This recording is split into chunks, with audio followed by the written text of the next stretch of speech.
주식에 투자할까? 아니면 집을 사야 할까? 이거 정말 많은 분들이 하는 고민이죠. 오늘 이 질문 뒤에 숨어 있는 주식시장과 부동산 시장의 아주 놀라운 연결고리를 한번 파헤쳐 보겠습니다. 주식과 부동산, 이 두 거대한 자산 시장, 대체 무슨 사이일까요? 경기가 좋을 때 같이 웃는 동반자 관계일까요? 아니면 한정된 투자금을 두고 서로 뺏고 뺏기는 경쟁자 관계일까요? 경제학에서는요, 이 관계를 크게 두 가지 시선으로 봅니다. 첫 번째는 부의 효과인데요. 이건 뭐랄까? 잔치집 같은 분위기죠. 주식으로 돈을 크게 벌면 사람들이 나 부자 됐네 하는 기분에 지갑을 활짝 열고 집도 사고 하면서 부동산 시장까지 덩달아 좋아지는 거예요. 반면에 대체 효과는 말 그대로 시속 게임입니다. 투자할 돈은 정해져 있는데 주식 수익률이 더 매력적으로 보이면 부동산 자금을 빼서 주식으로 옮겨가고 또 그 반대의 상황도 벌어지는 거죠. 한쪽이 오르면 다른 한쪽은 내려가는 관계, 이해되시죠?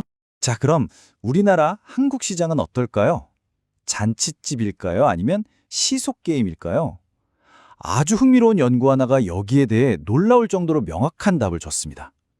한번 제대로 파고 들어보죠. 국내 한 연구팀이 무려 14년치 데이터를 가지고 이 문제에 대한 답을 찾아 나섰습니다. 2006년부터 2020년까지 코스피와 아파트 가격이 어떻게 움직였는지 샅샅이 분석한 거죠. 그들이 던진 핵심 질문은 딱 하나였습니다. 누가 먼저 움직이는가? 과연 주식이 집값을 이끌까요? 아니면 그 반대일까요? 결론은 아주 명확했습니다. 주식시장이 아파트 가격을 이끈다. 이게 무슨 말이냐면요. 관계가 일방통행이라는 겁니다. 주식시장의 움직임은 미래의 집값을 비추는 일종의 신호등 역할을 할 수 있다는 거죠.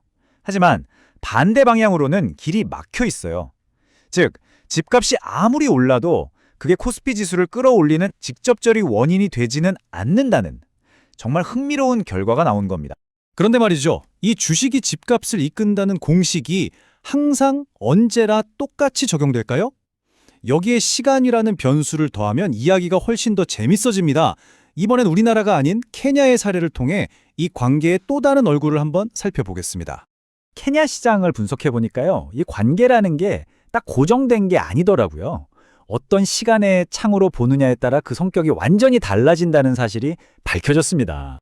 여기서 이 관계의 이중적인 모습이 드러납니다. 짧게 보면 두 시장은 완전 라이벌 같아요. 돈은 한정되어 있으니 주식이 유망하면 부동산에서 돈이 빠져나가고 그 반대도 마찬가지죠. 이게 바로 대체 효과입니다. 하지만 시야를 확 넓혀서 길게 보면요. 이 둘은 함께 배를 타고 가는 파트너가 됩니다. 국가경제라는 큰 배가 순항하면 주식과 부동산이라는 두 도시 함께 바람을 받아 성장하는 부의 효과가 나타나는 거죠. 자, 다시 한국 시장으로 돌아와 보죠. 이번에는 가격이 아니라 위험에 대한 이야기인데요. 이것도 우리의 상식을 깨는 아주 흥미로운 발견이 있었습니다. 가격이 연결되어 있다는 건 이제 알겠습니다. 그럼 위험은 어떨까요? 만약 주식시장이 하루아침에 폭락하면 그 공포의 불길이 부동산 시장까지 순식간에 옮겨 붙을까요? 놀랍게도 대답은 아니었습니다. 연구 결과 두 시장 사이에는 통계적으로 의미 있는 위험전이 효과가 발견되지 않았습니다. 이건 마치 두 시장 사이에 보이지 않는 방화벽이 존재한다는 뜻이에요. 주식시장의 패닉이 부동산 시장으로 그대로 전염되지는 않는다는 거죠.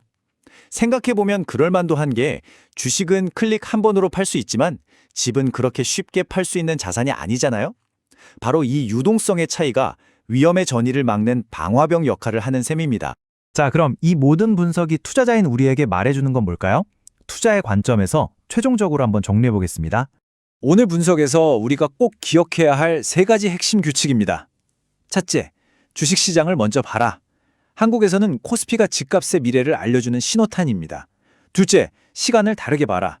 짧게는 경쟁하지만 길게는 함께 성장하는 파트너라는 점. 마지막 셋째, 위험은 분리해서 봐라. 가격은 연결되어도 위험은 서로 옮겨붙지 않는다는 겁니다.